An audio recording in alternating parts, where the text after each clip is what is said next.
You don't need to be afraid, okay? These are options. You need to be aware. You need to be watching and be on top of it. That way, if this comes up in a vote or to the floor of the Senate or the House, and they're like, hey, or if it's on a ballot somewhere, and they're like, hey, what about option 55? And we're like, hey, pound sand. No, like that's terrible. And we know what to do.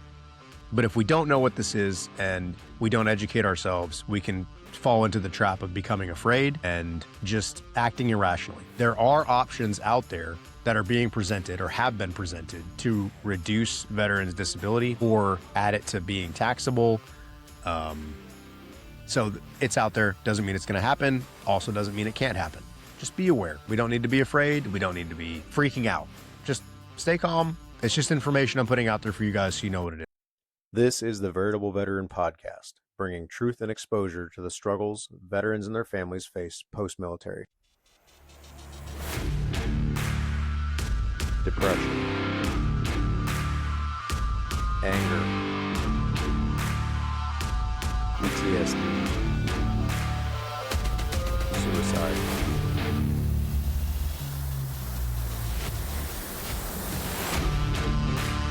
Who am I?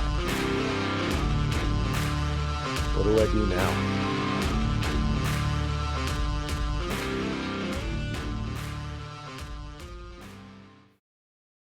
Hey guys, welcome back.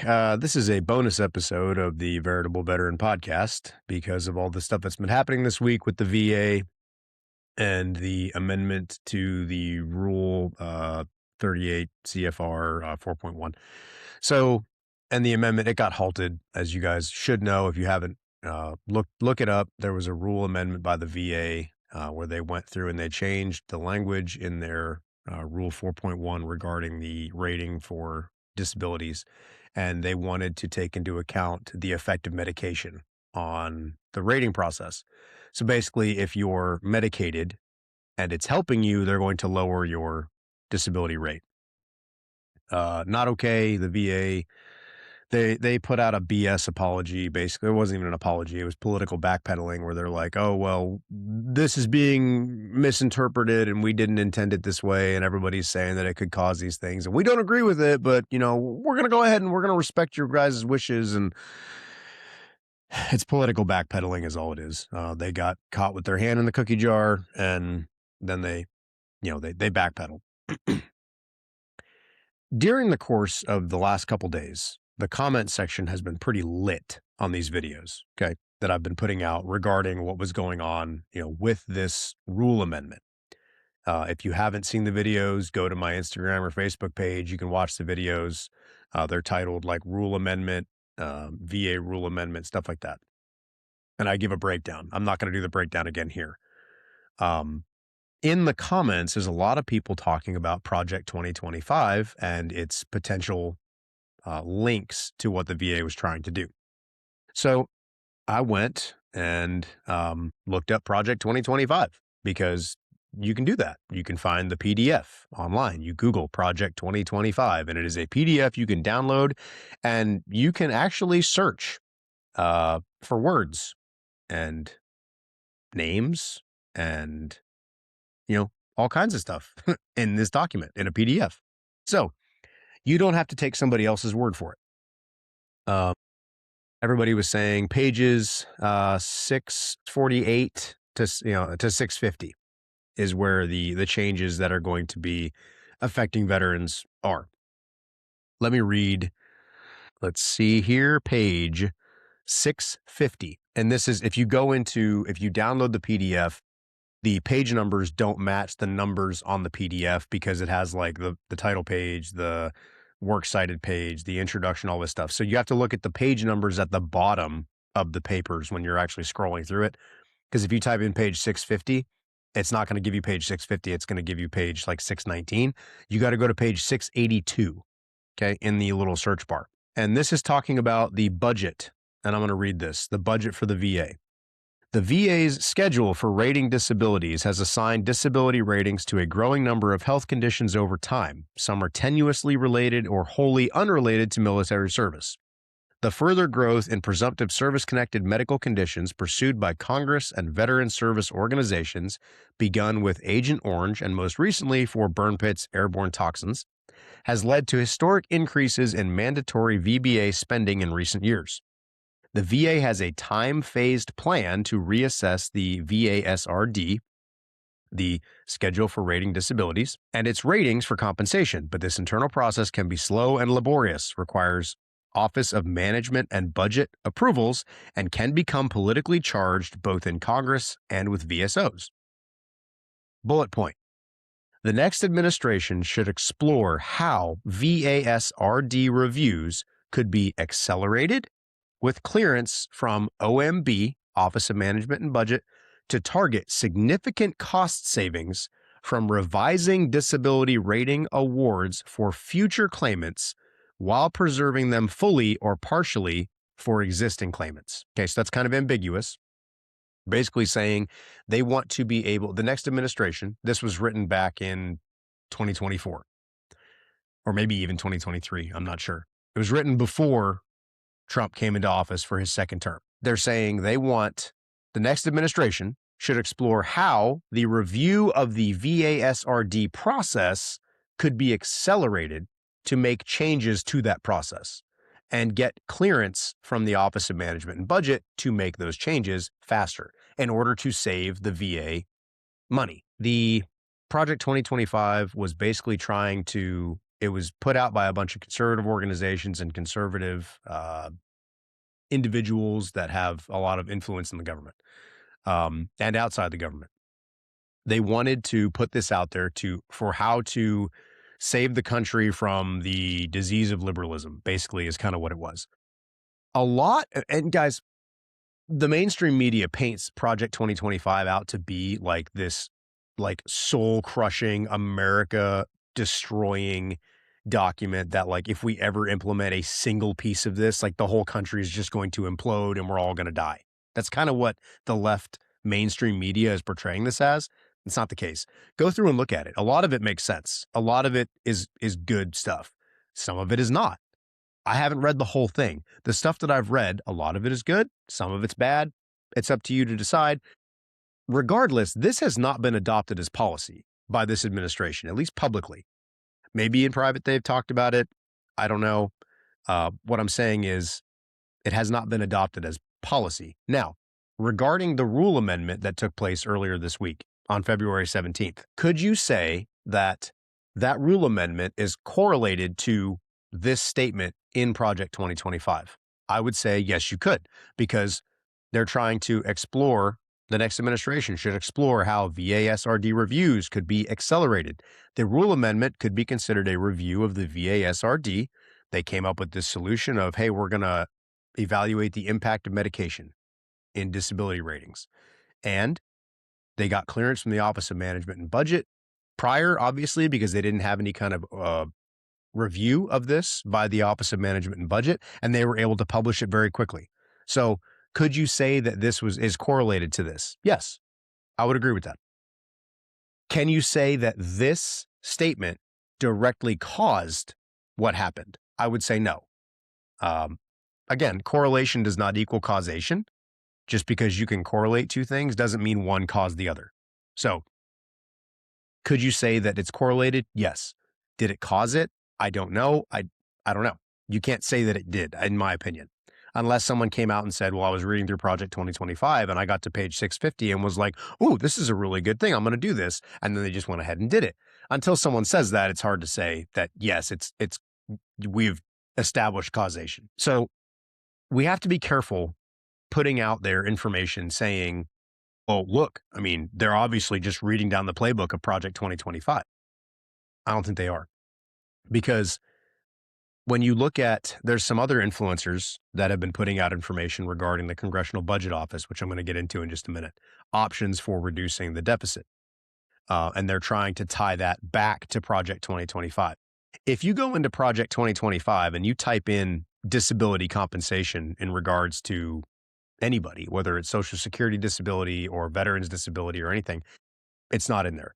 You type it in and nothing comes up. Like, there's no results because those words are not in there. So The Project 2025 does not discuss reducing veterans' disability compensation. It just doesn't. Again, I haven't read the whole thing, but I've read the entire section on veterans, and it's not in there.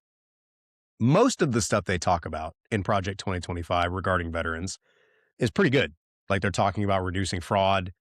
They're talking about kind of streamlining the process of reviewing the infrastructure the VA Health Administration has, because the VA Healthcare Administration has 172 locations across the country that are mostly average age of 60 years old. And they are pouring money into these healthcare, this healthcare infrastructure, like buildings and facilities that are run down and terrible, and they're wasting money. And Project 2025 was talking about basically like, we need to review this and possibly look at like moving away from using these. Honestly, in my opinion, the VA shouldn't have a healthcare system. The VA should have a benefits administration, and that's it. And then healthcare should be handled by private sector doctors and medical facilities. They just basically like give you an insurance card and they're like, here you go seek out whatever doctor you want or feel is best for you. And we'll cover X amount of dollars based on your disability or based on your retirement status or whatever it is. That way you can go seek out the care that you need and want. So I think that would solve most of the problems with the VA healthcare administration, because we're pouring billions of dollars into healthcare and the healthcare sucks in general. So yeah, but that's a side note for another day. That was some of the stuff they talked about in there. Again, the only section that I had an issue with was that section, the first bullet point on page 650 was, it's kind of ambiguous as to how they can change the VA disability rating process, and encouraging them to kind of be like, hey, we need to speed this up so we can save money. Again, I don't agree with that. It needs to be very careful. But again, this is Project 2025, which is not policy and has not been publicly adopted by anybody. Is Trump using it in the background? I don't know. I don't support anybody, guys. I hate our government in general. It just sucks. All of it. It needs to just be wrecked and rebuilt, in my opinion. But, that's neither here nor there. Oh, nobody get on here and say I'm supporting Trump, because I'm not. And nobody get on here and say that I'm supporting Biden, because I'm absolutely not. The guy was a clown. I don't support anybody. Both sides are corrupt. Both sides are pedophiles, we've discovered, clearly, which we already knew, but now it's out in the open. And it's stupid. Let's get into the information being put out by certain influencers about the Congressional Budget Office. This was printed in 2024, December of 2024, for options for reducing the deficit, 2025 to 2034. Now, if you want to find this document, it's a little bit confusing. Okay, so what you're going to do is you're going to go to cbo.gov, click on the little magnifying glass up in the top right-hand corner, and you're going to type in options for reducing the deficit. Just type it into the search bar, options for reducing the deficit.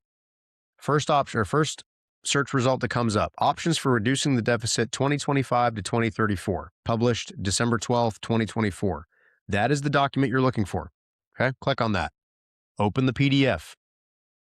Now you're going to go into it, and it's going to be in the section of mandatory spending. And you're going to go down to, option 10, introduce enrollment fees for TRICARE for Life outpatient services. About 2.5 million people are enrolled in TRICARE for Life. This option would require most Medicare eligible beneficiaries who choose to enroll in TRICARE for Life to pay an annual enrollment fee. Members who received a disability retirement and survivors of members who died on active duty would not be required to pay the fee. The enrollment fees would be set to match the fees for the preferred provider plan in TRICARE paid by the retirees who were not yet eligible for Medicare and who entered service after 2017. The Congressional Budget Office estimates that in 2017, those fees will be $610 for individual coverage or $1,220 for family coverage. Excuse me. Still getting over my cough. The enrollment fees would be indexed to grow at the same rate as average Medicare costs in later years. This option would result in some beneficiaries switching to other Medicare supplemental plans, which would cause Medicare spending to increase because some costs currently paid by TFL, TRICARE for Life, would shift to Medicare. Guys, these are options. These are options. The Congressional Budget Office puts out options. This is a buffet. Congress will go to the Congressional Budget Office buffet, and it's a smorgasbord of all these options of how do we reduce the deficit. And this thing is, hold on, how many? It's 117 pages long. Okay, and let's go back up to the mandatory spending. Let's see, 27 options. Discretionary spending, there's like 20 more options. Revenues, there's a bunch more options. So ultimately, there's 76 total options. So there's 76 items on this buffet. How can we save money and reduce the deficit? Okay, so none of these are law. None of them are definitely happening. So we don't need to sit here and panic and be like, oh my word, they're going to add TRICARE enrollment fees. They might not. They may look at it and go, yeah, we don't like that one. What about this one? What about that one? So I'm going to go over some of the other options so you can see what some of the other things are so we can keep a vigilant eye out for this if it comes around. And if they start talking about it, we'll be like, ding, ding, ding, that was one of those options that they had. That's bad. We don't want that. And then we can start raising awareness for that and be like, no, no, no, no, no, no, no, we don't want this. Okay, so that was option 10.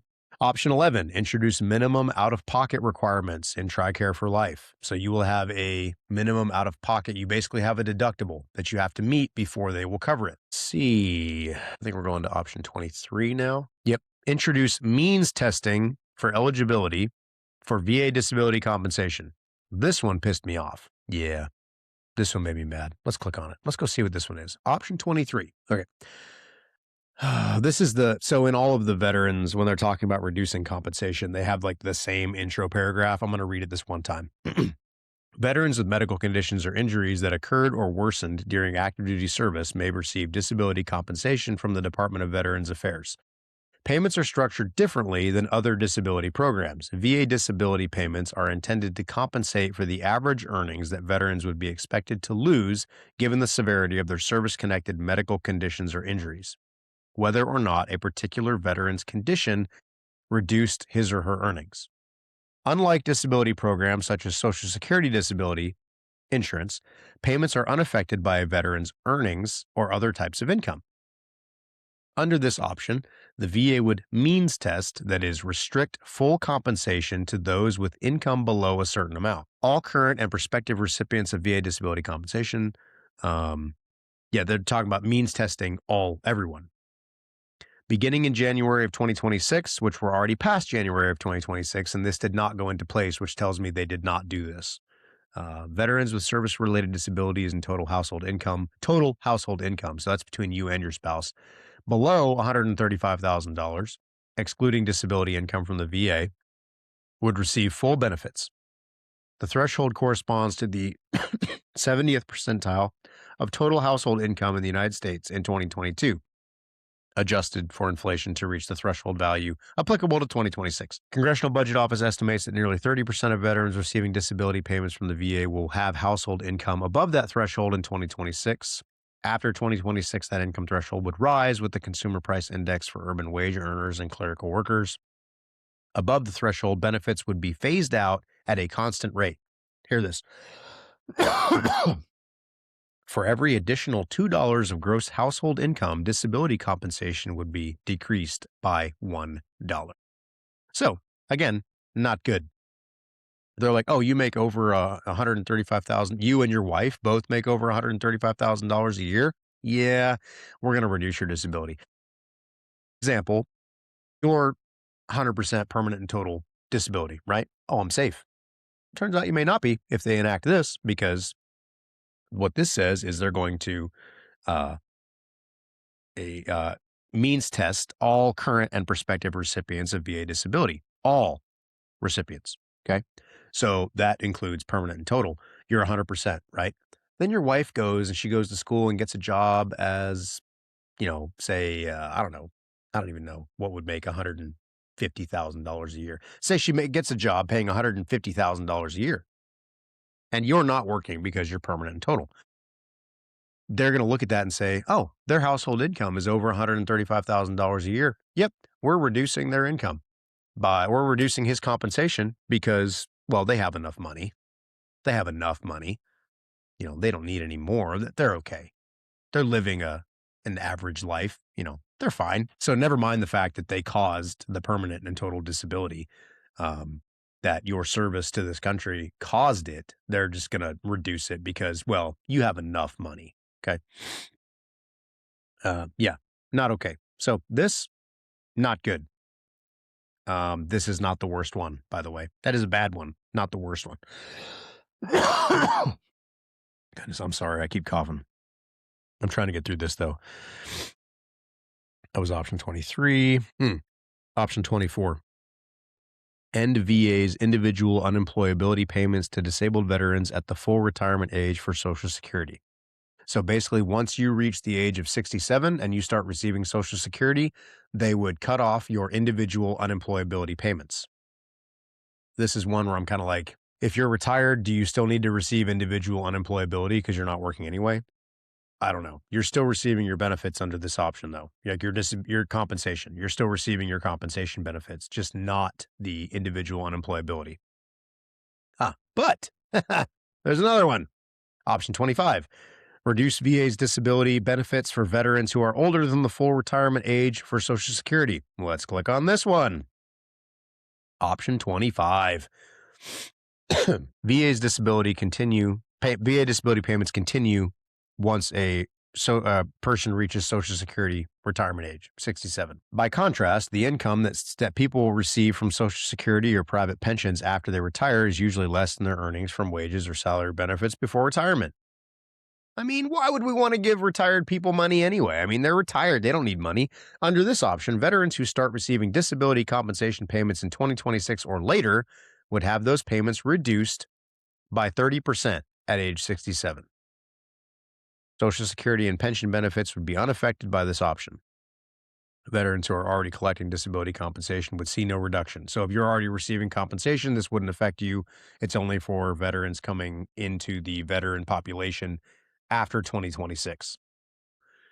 Basically, they're saying once you hit 67, we're going to reduce your income, your disability payments by 30% because, we caused your disabilities, but we're paying you Social Security, so it's okay. Never mind the fact that Social Security will probably be completely defunded by the time these poor souls reach the age of 67. It's probably going to be done by the time I reach 67, but that's beside the point. Anyway, we don't want to give you guys too much money, right? I mean, we're paying you for what, you deserve because you were wounded or injured or messed up or, you have a service-connected disability from the service to your country. We don't really care. You're receiving Social Security, so it's fine. It gets worse. Okay. Again, these are options. None of this has been put into effect yet. This was supposed to go in January 2026. It didn't happen. So does that mean they can't vote on this again? I don't know. But it is still in the Congressional Budget Office options. So it's still on the buffet, still on the table. Okay. As far as I understand. If I'm wrong, correct me if I'm wrong, but I don't know. Narrowing eligibility. This is option 26. Narrowing eligibility for VA's disability compensation by excluding veterans with low disability ratings. They're talking about if you have a disability rating of less than 30%, you will not get disability compensation payments. So if you are not 30% or above, you will not receive a check from the VA. That's what this one is. That was option 26. Option 27. No, that's Social Security stuff. Let's go back to the table of contents here. So again, guys, these are all options. None of these have been put into effect yet, as far as I know. If they have, please let me know, but I haven't seen any that have gone into effect yet. Let's see here. Reduce the Department of Defense's annual budget. Can't do that. We just increased it to $1.5 trillion. We know they didn't take that option. Stop building Ford-class aircraft carriers. Retire the F-22? No. Y'all are dumb. The F-22 is the greatest fighter jet ever produced. Let's see. This one. End enrollment. This is option 40. End enrollment in VA medical care for veterans in priority groups 7 and 8. So whatever your disability rating is, you're in a different priority group. 7 and 8 are the lowest priority groups. Okay. So like priority 1 is like you're the most at-risk veterans. You need VA healthcare, like absolutely need it. Number 8 is like you might need it. Let's see. VA provides a wide range of medical services at little or no charge to enrolled veterans, including inpatient and outpatient care, prescription drug coverage, and assistive devices such as hearing aids and prosthetics. Veterans who seek medical care from VA are assigned to one of 8 priority groups on the basis of disability status and income, among other factors. Veterans in Priority Group 7 do not have compensable service-connected disabilities, and their annual income is above a national threshold set by the VA, but below a geographically adjusted one.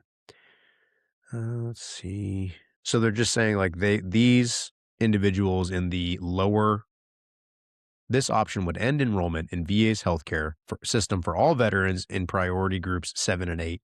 No new enrollees would be accepted, and current enrollees would be disenrolled starting in October of 2026. Some of those veterans would be eligible for Medicare and would shift their health from VA to Medicare, increasing mandatory spending. Yeah, I guess that would mean if they're older, over 65, and they're on Medicare, they would be in Medicare instead of in the VA. Doesn't seem like that would affect a whole lot of people, and the people that it would affect probably don't use the VA a whole lot anyway. Maybe I'm wrong, but yeah. Let's see. I'm trying to find the one. May have to pull up the old search bar here. Taxable income. We love taxes. There it is. I found it. That took all of like 3 seconds. Page 235. Okay. But you got to look at the right page numbers, because the page numbers that the PDF search bar gives you are not the correct page numbers for the actual PDF. So let's go to, oh man, we got to go way to the bottom. Now hold on a minute. There's not even 235 pages in this document. What the heck is going on? That doesn't make any sense since here we go. All right. So this is the one that pisses me off. They want to option 55 in revenues. Okay. This is how they bring in money, not reduce spending. This is how they bring money back in, of course. And how would they do that other than taxes? All right. Include VA's disability payments in taxable income. As of right now, VA disability payments are not taxable. This option 55, would include VA's disability payments in your taxable income, which could bump you into another tax bracket, causing you to have to pay more taxes on top of just paying more taxes on this. Yeah. So by law, VA's disability ratings are to be based as far as practicable on the average earnings that veterans would be expected to lose. Yeah, we know that. These ratings do not depend on. Yes. Okay. Blah, blah, blah. Disability compensation is not means tested. Yeah, it shouldn't be, because if you got a service-connected disability, you should be compensated regardless of how much money your family makes. And payments are exempt from income taxes. Payments are in the form of monthly annuities and typically continue until the beneficiary's death. This option would include VA disability benefit payments in taxable income. So, guys, options for the Congressional Budget Office. This was supposed to go into effect January of 2025. It didn't, because I still receive payments and then they're not taxable. So it did not go into effect. Again, when you see guys talking about this and it feels like they're just trying to stir up fear, you don't need to be afraid, okay? These are options. You need to be aware. You need to be watching and be on top of it. That way, if this comes up in a vote or to the floor of the Senate or the House, and they're like, hey, or if it's on a ballot somewhere, and they're like, hey, what about option 55? And we're like, hey, pound sand. No, like that's terrible. And we know what to do.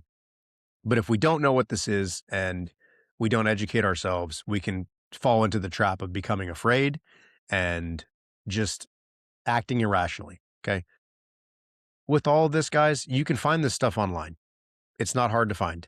It took me maybe an hour this morning, and that's just because I had no idea what I was doing, and I was just kind of like, I saw one video and I used the guy's prompts, and his prompts didn't really help me a whole lot. So I'm trying to give you guys a little bit more information so you can more easily find this stuff. There are options out there that are being presented or have been presented to reduce veterans' disability or add it to being taxable. So it's out there. Doesn't mean it's going to happen. Also doesn't mean it can't happen. Just be aware. We don't need to be afraid. We don't need to be, freaking out. Just stay calm. It's just information I'm putting out there for you guys so you know what it is, okay? But you can look this up.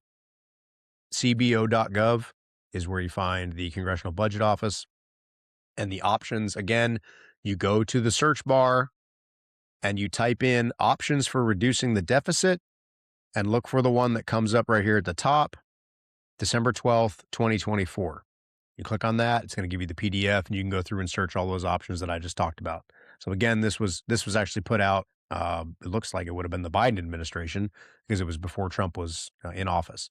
Not saying I'm not taking sides or anything. Everybody's trying to blame Trump for all this and saying, well, Trump supporters have all this stuff to answer for. Whatever. This was put out by Biden's office, Congressional Budget Office. So yeah. Anyway, I don't know. It looks like this. It says nonpartisan analysis for the U.S. Congress. I don't even know where they get these options from. I need to look into a little bit more and see kind of where these options even come from. But again, it's just a buffet. They have options. They have things they can choose from, take what they want, leave what they want, whatever. Just be careful what you guys listen to and what you accept fully. Don't take anything at face value. Do your own research, or at least take everything with a grain of salt. And that includes if something comes from me. Just because I said it doesn't mean that it's necessarily true. I may be wrong, and I try not to be, but I very well could be one of these days. So please do your own research and don't let anything that anybody says cause you to like spiral. And I know we talk a lot about mental health on this show. You've got to guard that. And if you're listening to something and it's causing you to be really depressed or anxious, stop listening to it.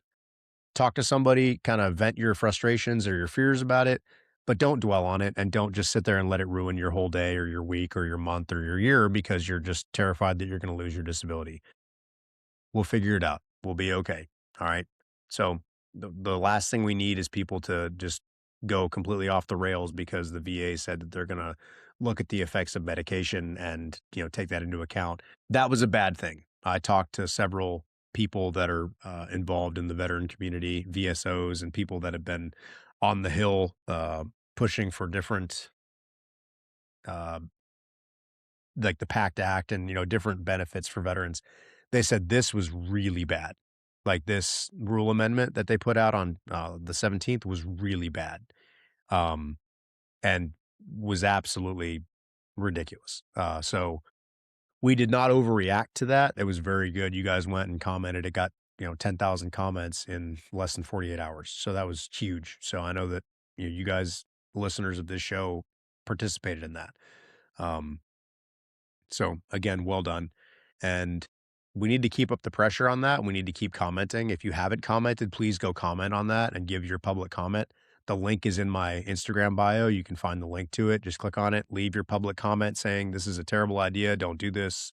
This does not represent how disabilities and medical issues are cured or, fixed, because taking medicine doesn't fix anything. It masks the symptoms and nothing is actually cured.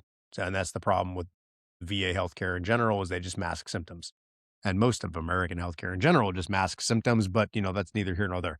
So again, this is just a bonus episode so you guys can kind of understand what's going on with the whole Project 2025 and Congressional Budget Office and the VA and all this stuff. Hopefully this clears up a little bit. Again, if you don't understand something, do your own research. It doesn't take that long.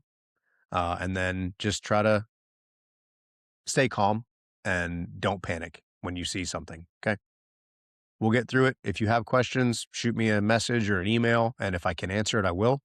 Yeah, I love you guys and I hope this helps. So I'll see you guys later. Hey guys, quick reminder, if you enjoyed the episode today, don't forget to like and subscribe. Also, go to whatever platform you listen to these podcasts on and leave a review. That's the best way to help us out. It gets a lot more traffic to us. So again, if you liked it, like, subscribe, and leave a review. All right, love you guys.